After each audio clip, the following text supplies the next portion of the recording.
Japón, 1982. Un solo grupo de jóvenes era responsable del 25% de los delitos de todo el país. Olvídate de la yakuza, olvídate de las corrupciones políticas. La amenaza nacional venía de miles de adolescentes en motocicletas modificadas. Ellos no solo aterrorizaron las calles de Tokio, sino que también inventaron el estilo y la actitud de todos los animes y películas de motos que te encantan. Está curioso, ¿verdad? Ponte a pensarlo, cómo una pandilla de chicos en preparatoria terminó inspirando animes como Tokyo Revengers y Akira. Lo que te estoy contando no es ficción, es la pura verdad, la brutal y absolutamente caótica historia de los Bosozoku. Ponte el casco, porque hoy vamos a ver todo lo que Hollywood no se atrevió a mostrarte.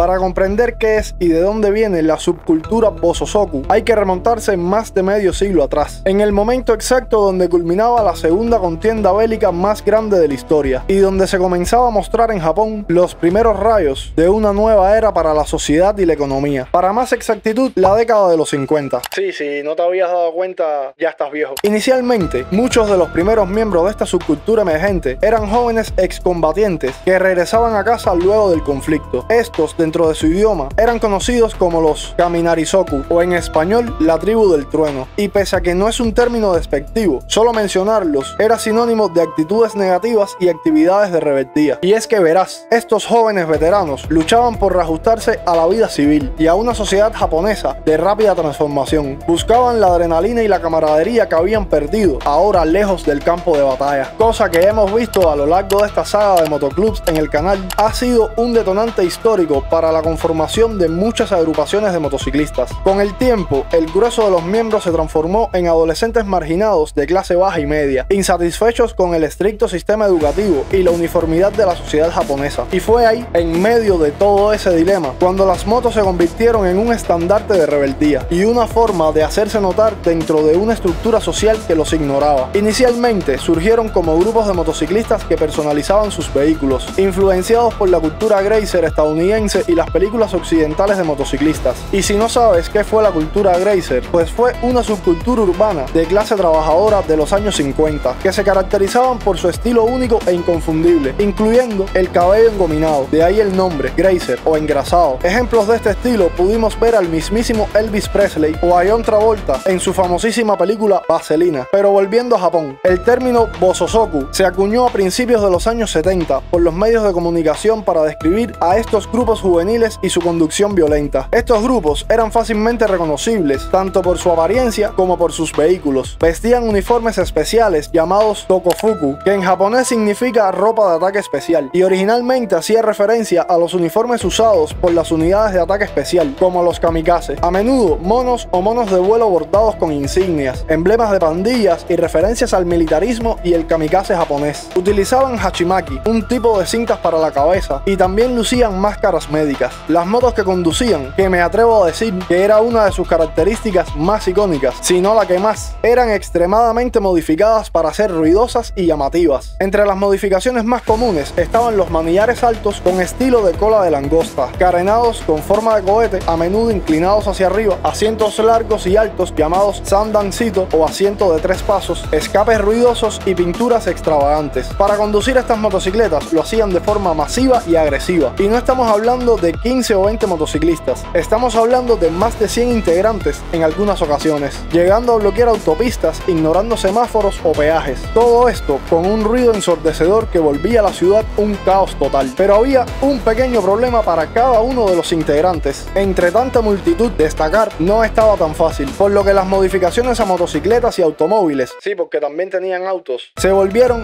más extremas. Y aunque fuera difícil de imaginar, los escapes se volvieron más estridentes, las pinturas más llamativas y el uso de luces incorporadas a las motos por todo el chasis se volvió más que frecuente. Te pongo un ejemplo. Una de las modificaciones que más ayudaban a destacar era, como ya dijimos antes, el ruido del escape. Pero había quien, en su ánimo de resaltar, hacía juegos con el acelerador, que ligado al sonido del escape, hacían verdaderas sinfonías en la carretera. Vale, ¿no me crees? Entonces míralo.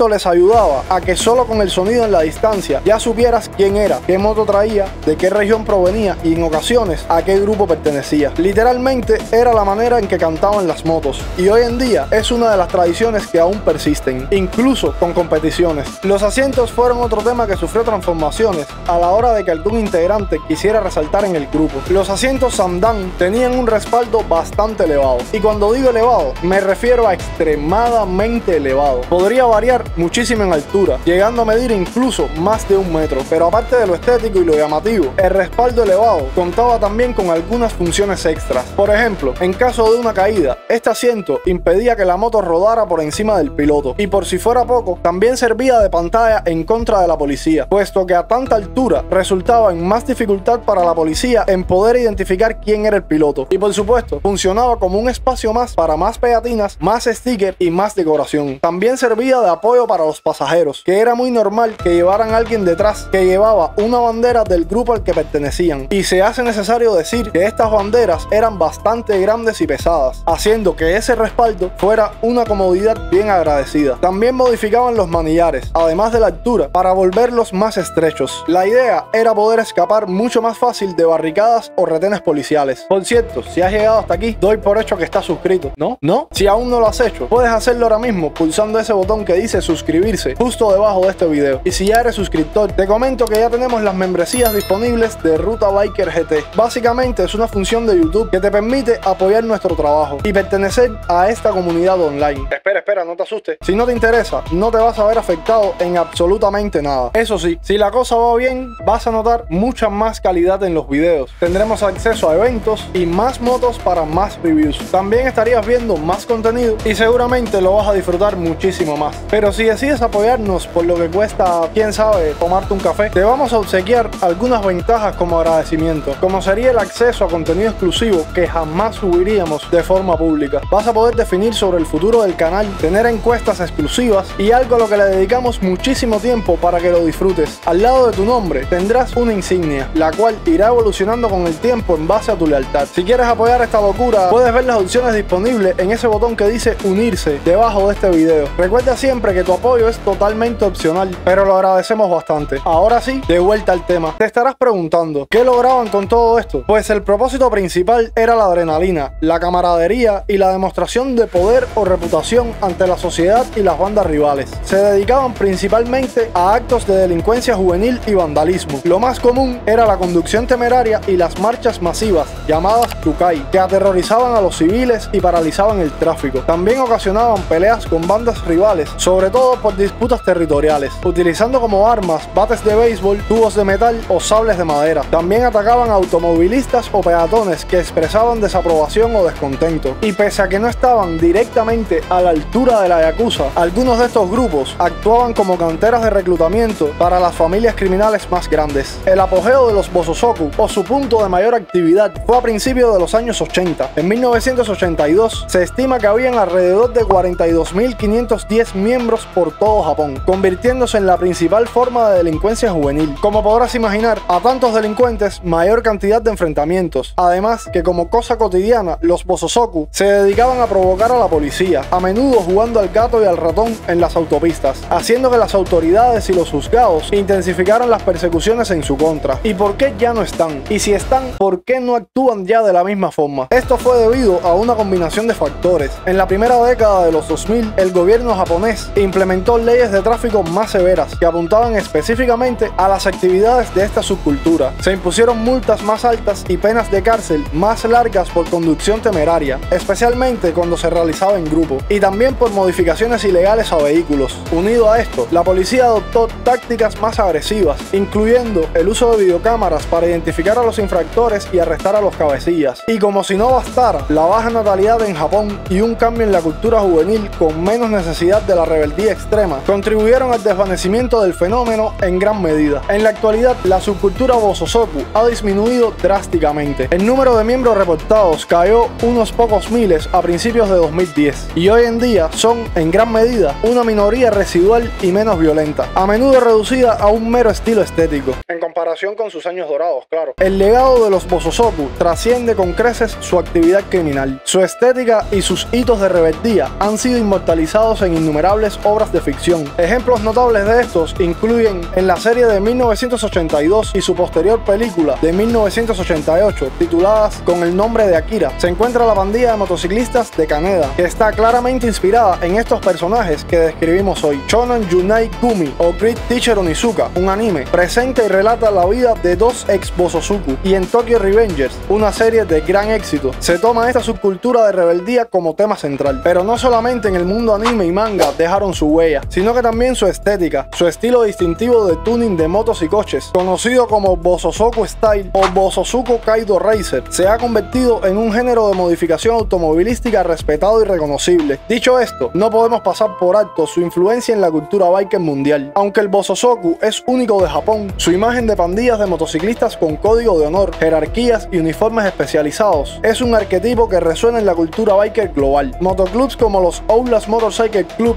de California, los Pagans MC de Maryland, también en Estados Unidos, y el Tehuelches Motoclub en Argentina son solo algunos ejemplos de que se ha continuado perpetuando ese estilo, siendo una de las expresiones más exóticas del mismo.